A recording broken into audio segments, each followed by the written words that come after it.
Good morning, and welcome to the Annenberg Leadership Forum. The Annenberg Leadership Forum, formerly the Annenberg Leadership and Management Speaker Series, is an integral part of Harvey Mudd College's commitment to encouraging students to lead with integrity. Endowed in 2005 through a generous gift in honor of trustee Howard DeShong III, class of 1989, and the parent of two Mudders, the Walter and Leonore Annenberg Fund for Leadership Development showcases accomplished individuals who are recognized leaders in their fields. These public events engage the Harvey Mudd College community in important thought and discussion about the role of leadership in the world. Through the Annenberg Leadership Forum, Harvey Mudd and the Annenberg Foundation are helping to shape our students' understanding and practice of leadership. Past speakers have represented a wide range of leadership styles and a broad array of organizations.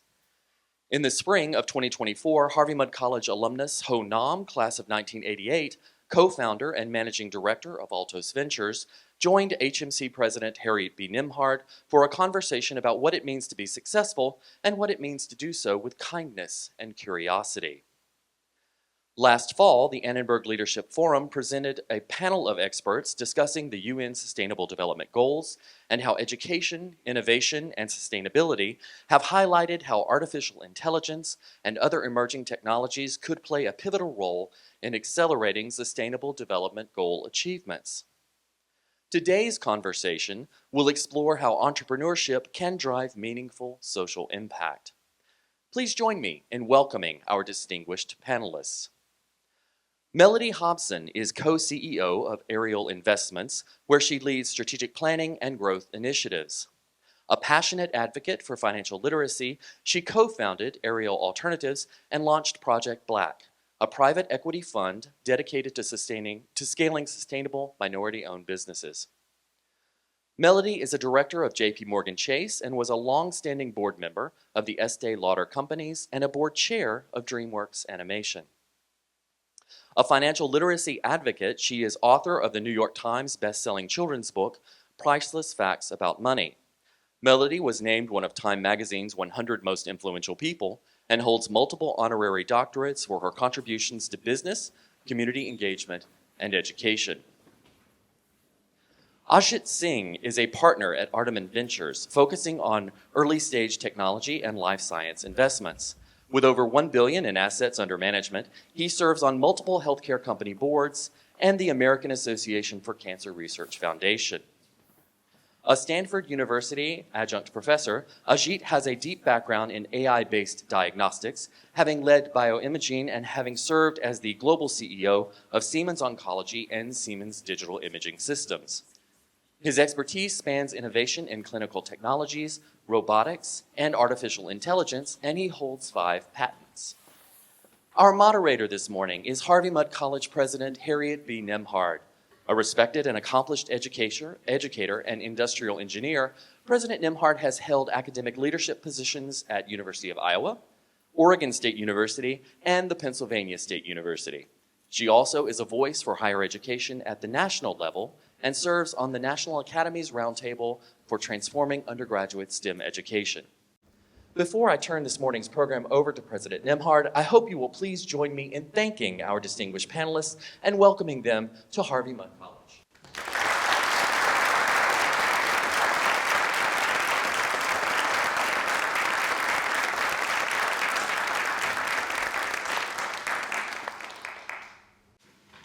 Good morning and welcome everyone. It is such an honor to have Ajit and Mellody here with us this morning.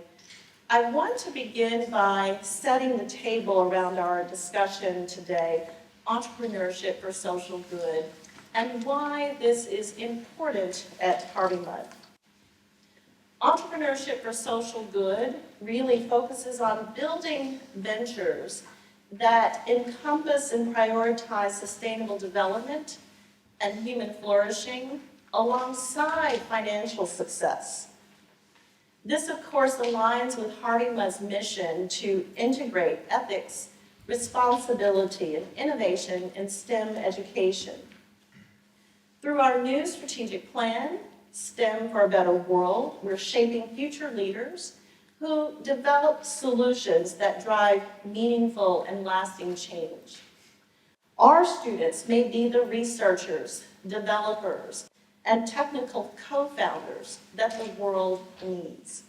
I'm excited for today's discussion where our panelists will share their insights on entrepreneurship's role in shaping a better world. So let's just get right into it. I'd like to spend the first few minutes, if we could, getting to know a little bit about your story and your lens on entrepreneurship and your perspective on entrepreneurship for social good. I thought I might start with you, Mellody, on sharing with us your approach or vision around entrepreneurship and how that art's been important in your career. Sure. My story and how it underscores my answer is very unusual, so I'll start with that. And the reason that I say that is I've only worked at one company my entire career. I've literally had one job. They say the average American has 11 jobs in their lifetime, and I am the only person from my graduating class at Princeton out of 1,100 people who has had the same work phone number since I graduated. I have to say that as a foundational part of this answer because I've worked in an entrepreneurial company from the beginning. When I joined my company, where I am now co-CEO, I was an intern. And when I became an official employee, I was the 19th employee. So the entrepreneurial mindset is hardwired in me. That's an important part to my answer because ultimately I've been on a number of boards that are giant companies. Chaired the board of Starbucks, chaired the board of DreamWorks, on the board of Estee Lauder for many years, on the board of JP Morgan as well, 8th largest bank in the world, the largest bank in the United States. The 7 other largest banks before us are all Chinese, to give you an example of our scale. And one of the things that I've learned from both Ariel and those endeavors, you're an entrepreneur in any business of any size. And I don't think people think like that.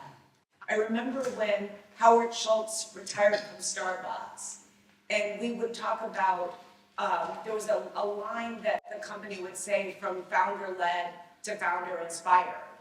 And I remember pushing back and saying, everyone should actually believe they're a founder. I didn't found Ariel, but I feel like I did. And I work like I did. And that's an entrepreneurial spirit. And if you think about someone like Jamie Dimon, who runs JP Morgan, you could almost think of him as having founded JP Morgan, the way he represents the bank, how he shows up, how intense he is about their success. He doesn't seem like a hired hand. And so to me, the idea of entrepreneurship is something that is not about size or newness or an idea. It's a way of life as a way of approaching a business or a career. Thank you so much. Thank you, Mellody. And for you, what's your perspective and approach on these things? I'm going to turn back to the students. How many of you have got some entrepreneurial instinct or ambition in you? Well, great to hear. So about a third of the room. What's the single most important, in my perspective? What is an important trait of being an entrepreneur? Anyone? Audience participation moment. Yes. Vision. Vision. Putting ideas into action. Putting ideas into action. Ambition. Ambition. Beautiful. Taking risks. Taking risks. Taking risks. Beautiful. Willingness to learn from failure. Moving from failures, learning from failures. What else? Dedication to your company's mission. Dedication to your company's mission. And Dedication to your company's vision. So all these are extremely important answers. I'll add one more to it, and it's shamelessness. If there's one thing I had to learn, in addition to the many things you already mentioned, you have to be relentless in asking for the same thing over and over. People can keep saying no to you. People can shut the door on you. People can give you 100 reasons why you are no good at all. To be able to respond to that with a sense of inner confidence, I don't care what you think, I'm going to keep coming back to you. So that's a pretty important trait. So now, to answer your question, I was fortunate to have met someone in my early 20s who became my first boss and remained my only boss for the next 20 years. So that the mentorship that you experience through osmosis, to be next to an entrepreneur, there's no way to replicate that. Obviously, you have to have some genetic wiring to be an entrepreneur. All the things like risk-taking, shamelessness, which is a genetic trait I had to acquire it phenotypically, it wasn't easy. But to have someone you can observe firsthand, they don't have to tell you much. I give you one instance. So my former boss made me in charge of Brazil, Siemens business in Brazil. We had to build it up from scratch. There was nothing there. So I said, I don't speak Portuguese. I'm an Indian living in America. I'm not even a German national where you could say, go as an expat to Brazil, come back, if you don't screw up, we promote you. I don't fit any of those categories. So why me? He thinks for about a minute and he goes, well, exposure to new cultures makes better humans. And better humans usually make better leaders. One sentence, and it was transformative. So to have, if you find someone you feel is a mentor in entrepreneurship, latch onto them like dear life. That would be my, an overarching arc, if you will, in my entrepreneurship journey. Thank you. It is important to get that perspective. I want to see if I can dial this into the place that we are as a college, as an undergraduate focused STEM liberal arts college. Why should entrepreneurship for social good be important at Harvey Mudd? What's your perspective, or perhaps examples that you've seen from your work in your career where STEM has been a transformative force in addressing social challenges through innovative businesses or business models? Can you dial that in for us, Mellody, in terms of a STEM focus where that technical co-founder or that STEM background has been really vital to a business? My perspective is that that is now true, that STEM background is true of every business. So it's not about a business or a industry. I think now every company is a technology company. Literally, from Starbucks to JP Morgan. They're all, the underpinnings are now powered in such a way that is the essence, obviously, of STEM there.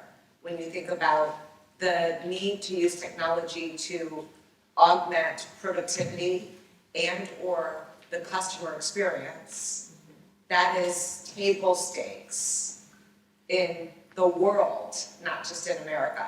There's a big story today on McDonald's and how they have automated their kitchen, and it's internet and AI enabled. AI-enabled ordering boards when you get to the drive-thru. It's the cover of the Wall Street Journal today. So when you think about, you wouldn't think McDonald's and technology in that way, but I would say that those differences, and I don't know any more than what I read in the paper today, but I would imagine they are believing that investment is going to drive growth. So we're back to, just that I think you should be an entrepreneur in every company, no matter big or small. I think you should understand that STEM greatly influences the outcomes of every business. From Ariel, where we technically are obviously in STEM because of our financial piece, which is the math piece of what we do. But it's interesting, I tell people all the time, being a portfolio manager, you are actually an artist. It's art and science, you're an artist. A portfolio manager is painting a picture. They see the canvas. They have people who help them, just like Michelangelo had someone help him paint the ceiling, but it's his vision. So in the case of the portfolio manager, it's typically their vision, but the math validates the work. And I like to say math has no opinion. And so the one thing, it doesn't. Math has no opinion. So the great thing about the math having no opinion, it hopefully drives you to the right answer or decision as you are painting your canvas. And so it's a long way of saying that I think the STEM piece is not selective. I think it's omnipresent. And so I think it's extremely important for organizations like Harvey Mudd to exist, because they are the students who graduate here are keys to unlocking the gains that society needs in order to move forward. 100%. Thank you. Ajit, in your experience, where STEM has driven a business approach or enterprise solutions, what thoughts does this bring to mind for you? Yeah, so I'm going to actually first really corroborate what you've said in terms of all businesses are somehow STEM. Some 30 odd years ago, I wrote a small position paper on e-business. It was an assignment from a board member at Siemens. And the first sentence was, when the dust settles down, all business will be e-business. This was 1994. And needless to say, I mean, over the next 5-10 years, it was pretty obvious. So I completely concur with you. Every business at some level, either through its enablers or through its output, is a STEM business. Now, for the students in this room, as you start your journey of looking for a job or building a company, there are really three broad roles. There are value creators, there are value enablers, and there are value allocators. So value creation is, you could be farming, you could be building electric cars, you could be creating AI code that goes somewhere. That's all value creation. That increases the GDP in some sense. So value creation, there's only one measure. Does it add to the GDP or not? Okay. Value enablers are those who enable value creators, can be consultants, can be teachers, can be doctors. We actually do not add to the GDP. Value enablers are not, they are helping somebody else add to the GDP, but they are not adding to GDP. And then there are value allocators, people who are allocating assets, can be money managers, can be portfolio managers. They also don't add to the GDP. They're helping someone, they're investing in someone who adds to the GDP.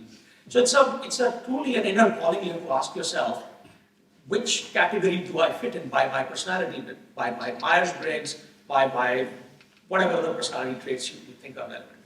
Now, closing and bringing it back to STEM and social good, the distinction between for-profit and not-for-profit is pretty arbitrary. The same principles apply. You can do social good with both. I mean, tell me a healthcare company that's not doing social good. Majority of them are for-profit. They're not profiteering, they're profitable, but they're not profiteering. And of course, you can take a more specific view that social good has to mean that it has to address some underserved part of the society, and it can be healthcare, it can be anything else. But STEM invariably plays a very important, especially if it's a value creation role. I cannot imagine it to be without STEM.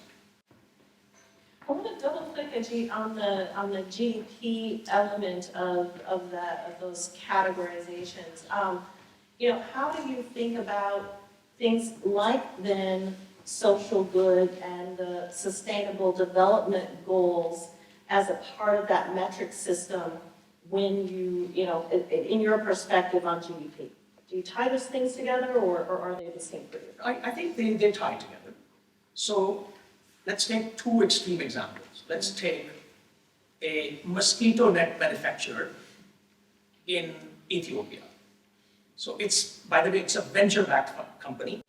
It's funded by a group called Artiman Ventures in New York. So Jackie Novogratz, if that name rings a bell, great. If it doesn't, look her up. Force of nature. Worked at Chase Bank in her 20s, left to go to Rwanda, and never came back for a long time. And then she created Artiman Fund. Her guiding criteria, it should fund a women-led business. It should have some technology in it. And it should serve that part of society that lives at less than $4 a day. And they expect you to make profit. And the profit is plowed back into the fund for investment in more companies. So the limited partners do not expect a return. The return has to be plowed back into the fund. This is an 18% EBITDA company in Ethiopia. There's not too many examples. I know of an 18% EBITDA company doing stuff for an element of market that makes $5 a day or $4 a day. Let's take another extreme, a cancer immunotherapy company. So the normal design of the therapy is $250,000 per dose. So $3 million by the time we're done. So now you can answer whether it's social good or not. That's a very subjective call you can devise. But I can point to a company that says, look, I can recommend a therapy that will be generic. It may not be as good as a immunotherapy, but it's close enough, and it's going to cost you $18 a day. It's as STEM as it gets. It's social good. And it's serving a much larger population. $18 a day is not exactly $5 a day type of living. It's still, if you add up the 10 million people living with cancer, it's still a large market, and hence a large profit pool. But perfectly, in my mind, a task of social good and very STEM good. So those are two extremes, and everything you can imagine is probably somewhere in that spectrum. As we think about sort of these requirements on the investment, the EBITDA, the returns, I do want to talk a little bit about getting access to capital to start a business in the first place. And I'd love to come back to you, Mellody, and get your insights on how you think about increasing access to capital. And in particular, are there initiatives that, in your experience, would be good models or have been successful in driving more inclusive investment practices? Yes. So I think we developed a good model, and that's the fund that we launched in 2022 called Project Black. So the idea that we had after being locked in our homes during COVID and watching the horrific murder of George Floyd was all these companies are making these pronouncements and announcements about their desire to diversify their supply chain, both literally and figuratively. They were in trouble because, remember, all of the things stuck in the ports. The ports were completely backed up, so that was a problem. So that sole source supplying, people realized there were some issues with that. And then also at the same time, they were confronting the reality of the lack of equity in their corporate spend when it came to diverse populations. And so we said, what if you could actually solve for that in a way that would enhance the inclusion and equity in society? And we came up with this idea to launch a fund, which we called Project Black, because it was a code name that I gave it when I wrote a memo about it to Jamie Dimon and ultimately named the fund after the memo. The fund's idea was to create sustainable minority businesses that would be tier 1 suppliers to Fortune 500 companies. We found out through all of our research that 95% of Black and brown businesses in the United States have less than $5 million in revenue. 95%. Corporate America was spending about 2% of their spend with Black and brown entrepreneurs, but their stated goal was to spend 10%. That meant there was $1 trillion opportunity, but there weren't businesses that were big enough to take advantage of it. Why? If you are Apple, Microsoft, Amazon, you do not want to write 100 separate $2 million purchase orders. You want to write a $200 million purchase order, businesses of that scale. But there are no Black or brown businesses to accept that purchase order. So we turned an idea on its head. We said, it's not access to capital, it's access to customers that will drive equity. Why do I say that? I'm on the board of JP Morgan. Sitting from that vantage point, I said, wait a minute. If you have a fistful of receivables, JP Morgan will lend you money. Let's get the receivables first. That guarantees the customer, it guarantees the capital. So put the horse before the cart before the horse, rather. And so our idea was, we went out and raised money from corporate balance sheets, not pension funds, not traditional investments, corporations where we said, you are putting balance sheet money into our funds. We're going to buy these businesses that will be tier 1 suppliers, so you choose to use them. You're not committing to anything. And our idea is that if you have skin in the game, you're going to give these businesses a really hard look. That could turbocharge their growth.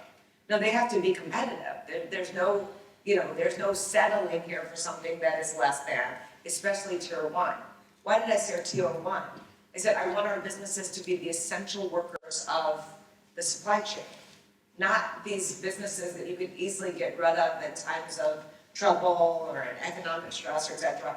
Essential, just like we need certain essentials, you need food and water and lights, et cetera. What are those for corporations? Those would be the kind of businesses that we buy, where you're so important that you are not likely to be cut, but you are so important you can work for them at scale. Yeah. And in doing that, could we scale large minority businesses? And if economic equality is one of the places where we find a great opportunity to level the playing field in our society, we could do that in this way.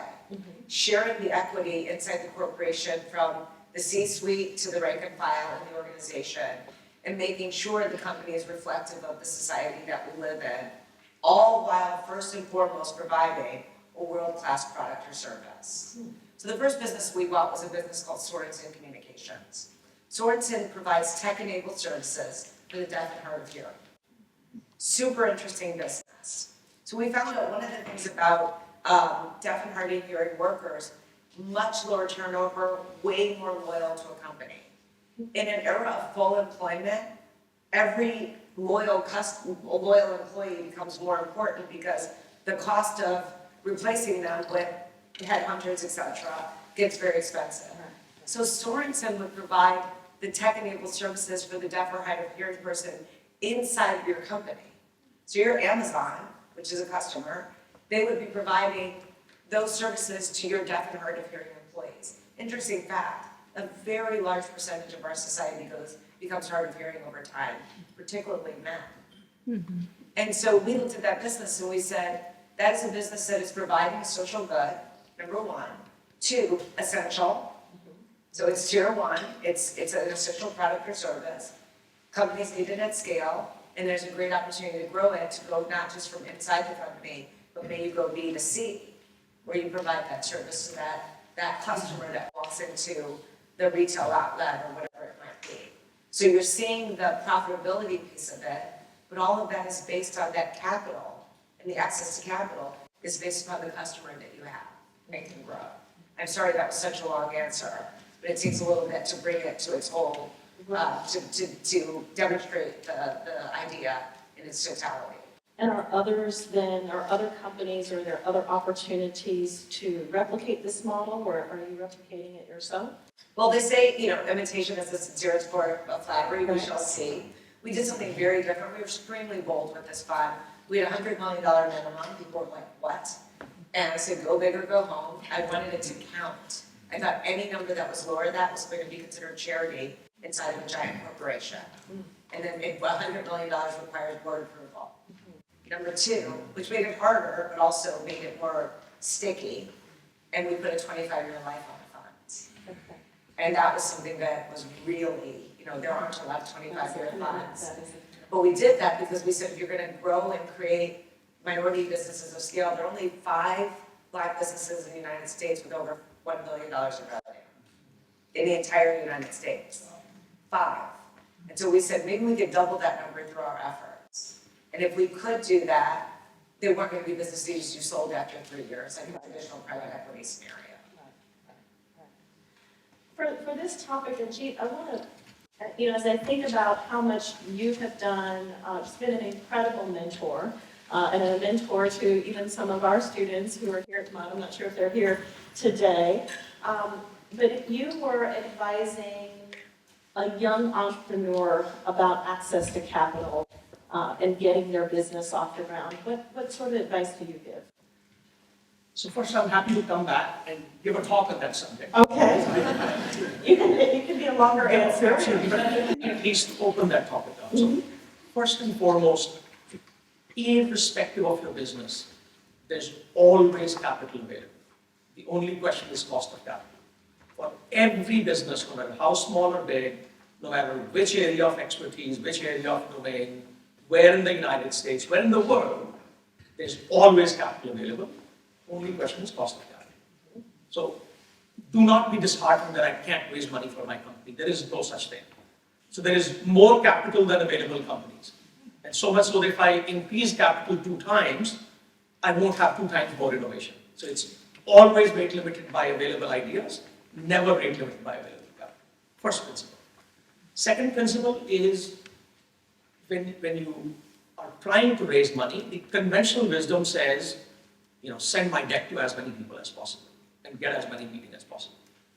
So that would be a misguided step. That would be a misfounded step. Instead, you need to narrow the funnel as quickly as possible and send to very few targeted people. The disadvantage of one is, most people have difficulty saying no. Most people don't like to disappoint you. They want to be nice. So they'll take a meeting. They'll potentially take a second meeting. Only to kind of string you along and then say no. And then give some totally inane reason. Oh, it's too early for us, too late for us, not the wrong location, right location. They knew all of that up front. There was nothing new they discovered in speaking with you. So your biggest commodity is your time.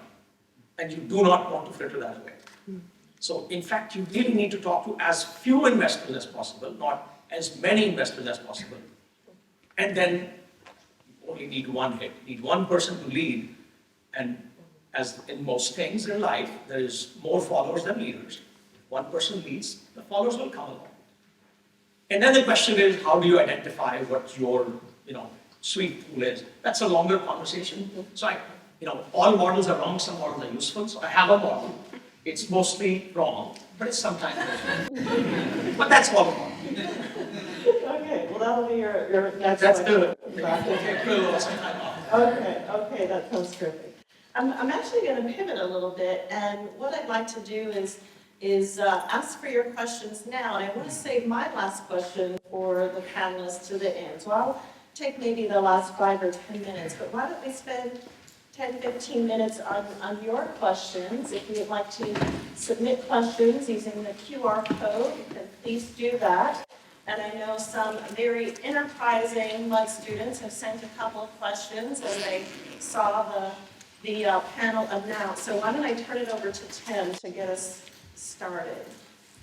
Thank you, Harriet. Our first question comes from a student.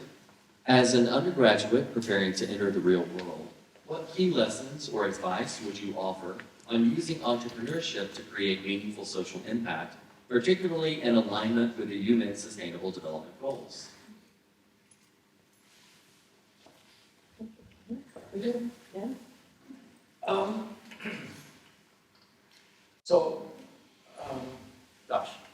I think the answer to a good degree comes from reflection of who are you as a person. So it's not your idea will morph. Irrespective of what your idea is, 10 years from that point when you're successful, you can always revise history and say, oh, it was all part of my strategic plan, and see, I can show you a slide deck, I told you what I'll do. Nonsense. It will never work out that way. Anybody who says, my strategic plan worked entirely correctly, is a great revisionist, which is perfectly fine, or a great liar, which is not perfectly fine. You can say, what's the difference? That's a different discussion. Our strategic plan is going to work. All of us who put our effort into all these exceptions to STEM for a better world, it is going to work. framework. So if you can imagine 5 arrows, like a 12 o'clock position, 2 o'clock positions, 4 o'clock, 7 o'clock, 10 o'clock. There are personality traits, there are skills, there are behavior traits, there is there's experience, and there's knowledge. And I'm putting them in the order from least learnable to the most learnable. If you're past diaper training, personality traits are kind of hard to change. I mean, yeah, some therapy and some trauma can do that, but mostly hard. But then you go from there to skills, to behavior traits. Behavior traits are simply manifestations of personality traits. And so you could be very passionate as a behavior, you could be very impatient or very angry. It's manifestation of the same thing. And then there is stuff you experience, stuff you learn over time, and then there is knowledge. So mapping this thing out is an extremely important exercise. And usually people who know you best, your parents, your significant others, your teachers, your friends, can be a strong guide in figuring that out. I think unless that exercise is formally complete, you don't even actually know if you're an entrepreneur. It's a nice fancy word. I heard a television interview of a kid who was, when I was in my 8th grade, I knew I'll be an entrepreneur. And so I was very supportive in the television thing, but later I said, what does entrepreneurship mean to you? And I said, look, I have news for you. You are anything but an entrepreneur. You're not, sorry. That's okay. It doesn't disqualify you as a human being. You're still a great person. You have a very successful career, but you do not have the face of an entrepreneur. And it hadn't to do with risk taking. It had to do with some other stuff, which again, for a different discussion. Once that exercise is complete, then this question of social good. And all I'll ask for is, do not make this distinction of for-profit, non-for-profit. I don't think that's relevant. There are some great for-profit companies that are owned by not-for-profit trusts. Tata Trust is one of them. Investments in DuPont come from a family trust, largest shareholders, and the list goes on. You could do a lot of social good in for-profit. It depends more on the field you choose as opposed to the model you choose. So that choice of field is extremely important as well. Again, the answer, either you already have a very strong idea, then it's best to find ways to invalidate it quickly so you can discard it if it's not a good idea. But more often than not, this will be all serendipitous. These things are not planned ahead of life. Eric Lander, who's the head of Human Genome Project, he was my lab mate many years ago, and he said, when I finished high school, I had no idea what I wanted to do. Because the problem is when I finished college, I still had no idea. But I knew I hated biology. And this guy led the Human Genome Project. All of it is serendipitous. You meet someone who excites you. And so, as I said, if you find someone who's good and a mentor, latch on to that like your life. And your entrepreneurship journey can be exalted. No, thank you. This question is from Ms. Hobson. I understand Ariel Investments' motto is slow and steady wins the race. Do you have any advice on how to avoid following trends, for example, AI boom, or how to identify the trends that are worth following? Yes, I think that's a very important question. We take a long-term view. So we're always trying to look at any investment we make or any strategic decision that we're making about the firm, not in the moment, not anchored to what is happening today, but thinking through years from now, sometimes even decades from now, what do we imagine? It's actually easier to do on the investing side than you would imagine, because sometimes we make it, Warren Buffett talks about things that are in the too hard category. If it's too hard, he says, that goes in the dustbin. Like, I can't figure it out and I can't know, I just throw it away. There are things that we say where you could be, and Warren Buffett uses these words, virtually certain, where you could look out into the future and you say, yeah, I can be virtually certain that that is going to be true. So I'll give you a simple example. One of our stocks is Smucker. They have jelly and peanut butter. So they own Jif peanut butter. They own Smucker's jam. They're on Strawberry Lane and Orville. Who's old enough to have thought it has to be good when she said that? Name like Smucker, it has to be good, right? But this is a very simple example. It's a conglomerate, and it is a business that has lots of brands. But we make like a very basic assumption. In 20 years, will kids eat peanut butter and jelly sandwiches? It's not hard, right? That is a yes. In 20 years, are we going to be using an iPhone, or will I wear an Oura ring? I don't know. That's when we get into a different way of thinking. So we start looking for the virtually certain first and simplify the risk that we're taking by having some degree of surety. Now, some people can do the guessing and looking around the corner on a tech advancement extremely well. That's not what we do. And we talk about the fact that we want to make sure that we can look at those businesses and think they're great businesses, but think we're not good at identifying them. And we don't feel badly about that, because every one you get right, you might get 5 wrong. And so for us, the risk reward on that is too hard for us. Warren talks about it in this way. Warren Buffett, he says, everyone thinks he's looking for a needle in a haystack when you're an investor. He says, I just look for haystacks. So he's like, I own Coca-Cola. And then he gives you his thesis on Coke, and you're just shocked. He tells you how many Cokes the average American drinks. It's like 330 per capita or something like that. And then he tells you the number in the rest of the world, and it's like 10 in China, 4 in Africa, etc. He explains this whole thesis about how much Diet Coke you can drink, which is super interesting to me because it doesn't flood your taste buds. He said you can drink it all day, but he said you can't drink a cream soda all day. He said your taste buds would be overwhelmed. You start hearing the logic, and he's like, haystack, not needle. And so we go down that path in terms of the idea of then when we're thinking long term, what is the likelihood? You know, I could do that on Starbucks coffee, I could do it on a whole host of things, and I have a harder time on other things. Now, if I look at AI right now, I will say, the train has left the station. It's coming, and it will be meaningful. It will change a lot in ways that we can't imagine, just like, you know, in 1991, I didn't even have a cell phone and couldn't imagine the internet. I remember looking at an iPad for the first time, like, you touch the screen. Now when you see a computer without a touch screen, you're like, what is this garbage, right?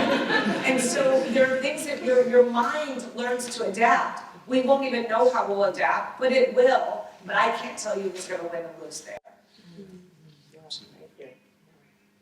Is there another tip? Maybe take one more. Okay. This is for both panelists, actually. When your team disagrees about whether to invest in a company, how do you make the final decision, and how do you incorporate everyone's perspectives? We have decision rights at Ariel. So we think it's super important, we learned this from a coach years and years and years ago, probably over 25 years, to establish the decision rights. When you establish the decision rights, the one thing that we think is very important is then people know what the rules are, they're not disappointed. And if you establish what the decision rights are, you can't change them. So for example, in investing, we have, and I don't sit on the investment side, I run the firm, but I sit in plenty of our investment meetings. So when we had a sole portfolio manager, which was John Rogers, who started our company, the decision rights were leader decides with input. He gets input from everyone in the room, but he gets to make the decision. That was a very important rule because then, if he didn't make a decision you liked, you couldn't be disappointed because we had established it's leader decides with input. And he can take the input and he can ignore it if he wants to. We have decision rights to say if you have co-leaders and they have veto rights, then they must agree. So we go all the way down. Is it consensus? Is it alignment? Is it majority? You know, we can do it all the way down the, you know, it gets from easier to harder. You know, leader decides. No one is giving any input, as an example. And so once we establish those decision rights, that helps us in how we establish the framework for how we make decisions. We tend to believe input is very, very important. Very. We want everyone's opinion around the table. And if we're in a co-leadership role, we understand we must convince our colleague. That's super important with co-leaders. Because you don't want a situation where someone was bullied, you buy a stock, the other person was like, I never liked it. That doesn't work. So it's like you have to fight to the mat to keep it out if you don't think it should be there, or else you agree and then you both own the decision, which is extremely important. The last one I'll say, which is super interesting because it's a new one that I learned. My husband makes movies. As some people know, I married Yoda's dad. And I asked George recently, I said, I knew all these stories about how his friends gave him feedback on Star Wars. And really famous and interesting stories about how the movie came together. And so I said, George, when you direct, do you want input? And he said, actually I do, but once it is given to me, I do not want to discuss it. I will make the decision, and I don't want to talk about it for a long period of time with people. I will take it in. So that is really leader decides with input, but he does not want to discuss the input, which I thought was super interesting. I can simply build on that very briefly. So I'll take two scenarios, even though the question pertain to investment decisions. I want to take it back to my role as a CEO. What was the decision model there? So in German, there's a phrase called "Es ist keine Entscheidung." This is no decision at all. And the point we made there was that if you have perfect information, it's not a decision, it's a deduction. You can deduce it from the facts. So that's not decision. So the decision requires that there is inherent uncertainty. That means you have to draw upon something else other than information. You can call it intuition, you can call it collective intuition, input from other people, and then you decide. And then we had to, so now as a CEO, what's your job? To decide. For coach how to decide. Build a team, coach how to build a team. Decide, coach how to decide. But very often what we do is we punt the decision. We delegate it down. Who delegates it down? Who delegates it down till it reaches a place where the person has not even enough information, let alone enough intuition, because their purview is not that broad. So the decision then gets kicked back up, quote unquote, escalation. 2 months later, you're deciding anyway. Now the facts are all changed. So to avoid that, continues to say no. As a CEO, you decide. It's your job. You can choose to take opinion. You can choose not to take an opinion. Depends on the issue.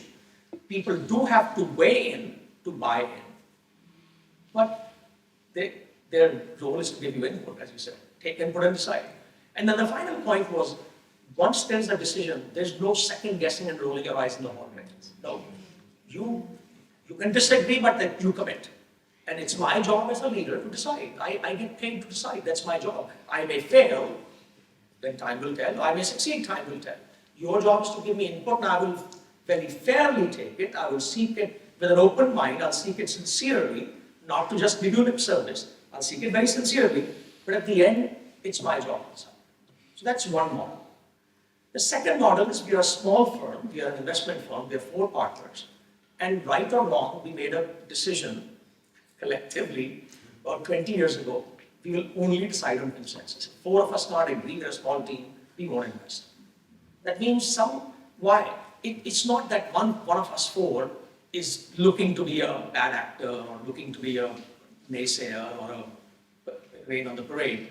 They have some intuition that I don't have. But if their intuition is right? And fortunately, there's no dearth of great assets. So there we made a decision, it'll be a consensus only. If all 4 of us can agree, we won't decide. We made some bad judgment calls along the way, such as Facebook, but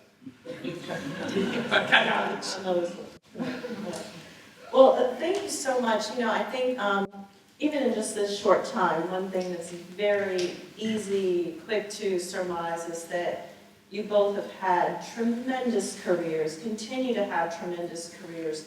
And so I thought it would be a bit fun to wrap up with a little bit of a speed round for our audience around what my colleague at the Dean of Wharton, Erica James, calls the ability to bet on oneself, right? Or the need to bet on oneself. So a few quick round questions, and we can try to wrap up this way.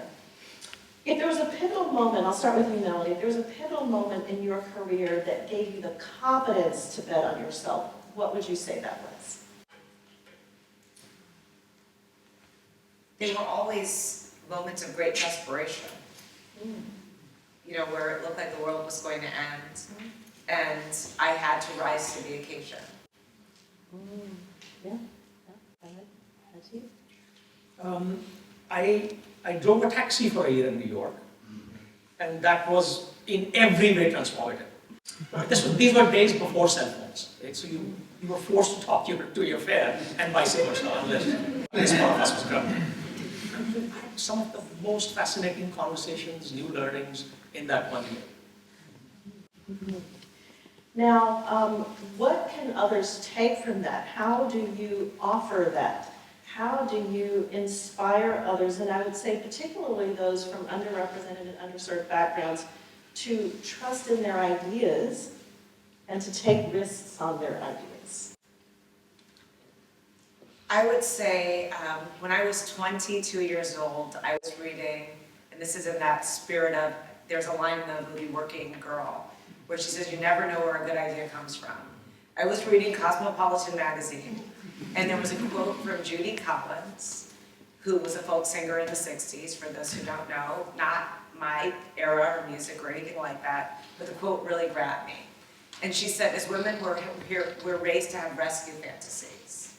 And I'm here to tell you, no one is coming.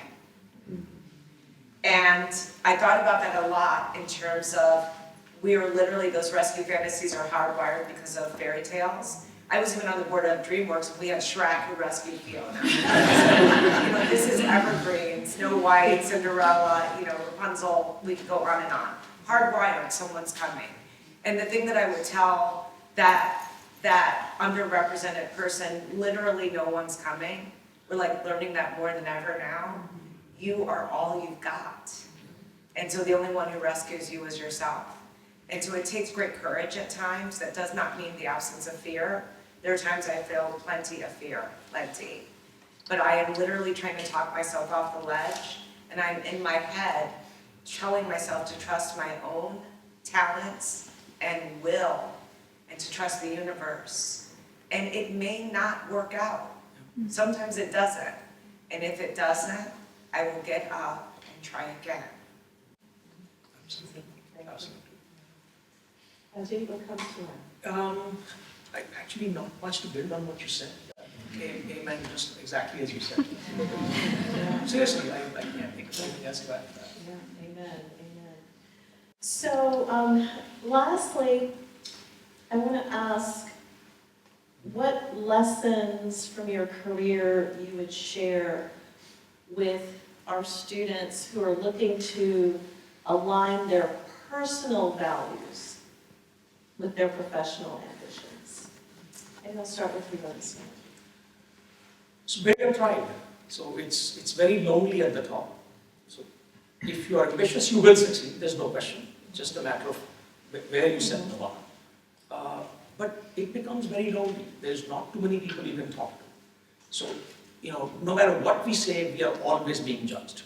We would like to live in a world where not being judged. If you're a CEO, you believe you can go talk to your board and discuss things frankly. Yes, you can, by and large. But somewhere, everything you say is potentially being judged. To your employees, you go the other direction. You're also trying to protect them from fear, right? If you're afraid about something, you'll be more afraid about the same. Oh, my CEO is afraid even.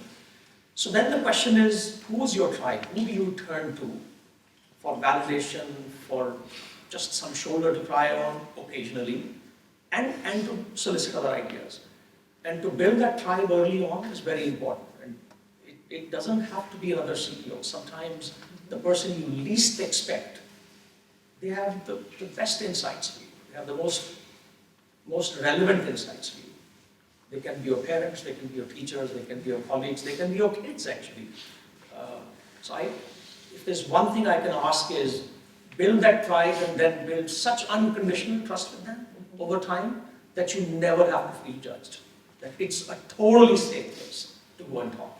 And believe you me, everyone needs that, no matter how secure you are, no matter how confident you are, no matter how successful you are. You need that safe space to go talk to someone. Absolutely.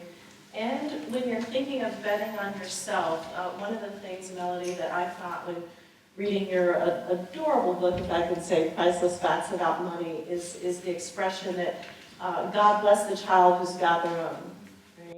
Right? Maybe you could say a little bit about how you frame that book and how you might think of it as a vehicle for inspiring the next generation. Well, I wrote a book for kids about money because I felt we have a financially illiterate society and I wanted to make kids financially literate. I also wanted to use the kids to get to the parents. So the kids are the gateway to the parents for me. Because I assumed that the parent would read the book to the child and therefore they would have a lot of aha moments. When you hear someone has written a children's book, I think sometimes people like to do a little bit of an eye roll, like, oh, how sweet. Well, I wrote a 10,000-word children's book about money. It's a real thing. But it's fun and funny, and fortunately I've had the good outcome of being on the New York Times bestseller list, which has been really great, but was a goal to start. I wrote it with that in mind. I said I want to be on that list. And I put that into the universe. I said, if I'm going to do it, it's going to be good. So it took me 4 years to write it. What I did there was I was trying to align my personal experiences around money, which were pretty severe as a child, with the fact that I knew that to the extent you can arm children with information and the language of money, you could fundamentally change their lives. And so my work, my everyday work, and that desire to do social good which ultimately leads to better investors, you know, it becomes a virtuous circle, they were all aligned. And it goes back to your other question about your professional desires and your, you know, your personal beliefs or what have you. I don't ever find myself in a choosing mode. They are one and the same for me, and I approach my work through that lens of, you know, my belief system every single day. I tell people that I think, especially students, that I think people underestimate how many ethical dilemmas you have in business. You have them literally every day. Like every single day there's an ethical dilemma. And people don't really realize that because it sounds so like, you know, most things must be black and white. They aren't. Mostly they're gray. And so because of the ethical dilemmas that you face all the time, you have to really be armed with a sense of values as just a professional standing, or else you will lose. You will lose by either being on the wrong side of that ethical dilemma or allowing people in the organization to make the wrong decision. And it's a small example, but I talk about it a lot at Ariel. One very simple example that gets to the root of the issue. I remember reading that Dave Thomas, who started Wendy's, the hamburgers are square because his grandmother always told him, don't cut corners. And so he wanted everyone in the company to understand that concept, don't cut corners. It was also, you had less waste than round, by the way. But anyway, math. The interesting thing about that, my version of that at Ariel is, we never, ever, ever round up. Ever. Don't round up on anything. So if we have 14.7 billion, we don't say 15. If we were up 21.3, we don't say 25. We don't round up. And the reason that I do that is I think that's a slippery slope of exaggeration. And exaggeration turns into lying. And when you lie in business, and particularly around money, and lose that trust, you are dead. So my version of don't cut corners is we don't round up. Beautiful. May I take 2 minutes on this? Extremely important point of, you know, defining some values and then really sticking to them by the book. So we all love to say I have such and such value. Where do you test that value? Like how do you know that actually you live that value? You know, adversity is the test of principle. Good times are never the test of principle. When things go bad, how did you behave then is the only test. So if I'm interviewing someone and there's a question of value alignment, look, everybody's going to say, yes, yes, I'm aligned to truthfulness and respect for people and empathy. And then say, okay, give me an example where your limits were tested, where you almost said, it's not worth it. What did you do there? So I'll give you one real life example. I had to shut down a business in the US and move it to a different country. So it was a business building linear accelerators for treating cancer, radiation. And so we made a judgment call to move it from this high cost location called California to where? Texas. Sorry, India. So I moved from a high cost location to a higher cost location. Eastern part of Germany. Reason? The subject of radar and pulse power and high power electronics is no longer taught in the United States. We stopped teaching that in the 70s, in the early 80s. And so talent was not available. 1,700 people had to be laid off. Question was, when do we tell them? When we have the backup built in Germany or now, which is a year from now. And the judgment call we made was we tell them now. And we say, 1 year from now, you will not have a job. And so much I'm going to ask for your help in training your successors. And here's what I'm willing to do for you. So the fact that they had the agency, out of 1738, 1709 people remained there till the last day. That's an example of where you test your principles. That's tremendous. We have learned so much from the both of you in this very dynamic and full hour. Please help me thank our panelists today.